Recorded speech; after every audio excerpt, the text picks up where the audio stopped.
Moin, es is Daniel. Es zin aus den USA en es hun de letzeboias nationaliteit. Olá, meu nome é Daniel. Minha bisavó veio de Estrelzet, no Luxemburgo. Recuperei minha nacionalidade luxemburguesa em 2014. Desde então, tive a oportunidade de ajudar empresas do Luxemburgo e do Benelux a entrar e crescer nos Estados Unidos. Também ajudei centenas de pessoas nas Américas a recuperar sua nacionalidade luxemburguesa. Em 2017, conheci a família perdida no Luxemburgo pela primeira vez. Esta família se tornou uma parte importante da minha vida.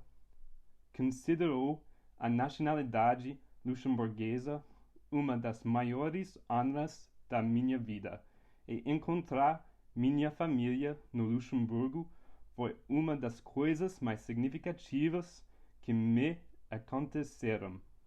Você não se torna um luxemburguês quando assina sua declaração de nacionalidade, mas minha nacionalidade me levou a uma jornada nos últimos 6 anos que mudou profundamente minha vida.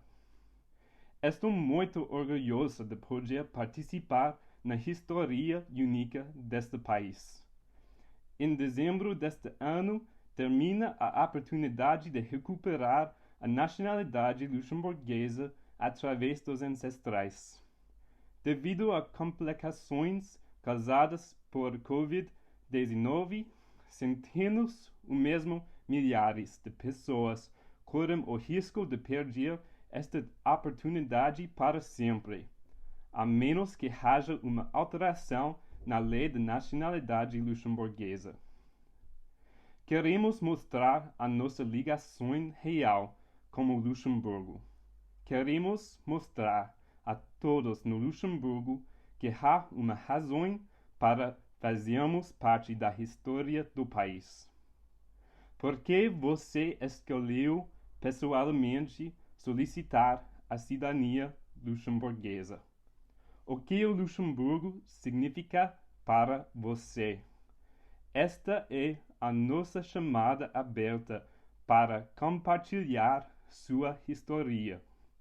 Criaremos uma mensagem positiva de solidariedade para compartilhar com as pessoas no Luxemburgo. Nosso objetivo é que aqueles que chegam ao Luxemburgo pela primeira vez se sintam seguros para viajar para todos os cantos do país. Descobrir de onde vieram seus ancestrais e planejem seus planos para um amanhã melhor como cidadão do Luxemburgo. Normalmente, leva 4 meses no mínimo para aprovar uma lei no Luxemburgo. Então, temos que agir agora.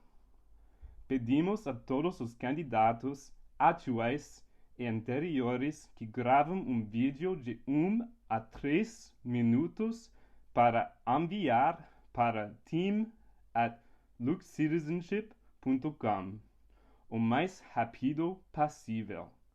Pedimos que você fale em inglês, francês, alemão ou luxemburguês seu vídeo. Se você não fala nenhum desses idiomas, envie o texto do que está dizendo para que possamos criar legendas. Nosso objetivo é ter o vídeo de compilação pronto para ser compartilhado até o final do mês de maio. Pensa na sua história e no que você tem a dizer para o Luxemburgo. Seja autêntico e fale de coração. Minha vela blijf wat meer zijn. Nós queremos permanecer sendo quem somos. Somos luxemburgueses. Vilmos, merci. Muito obrigado.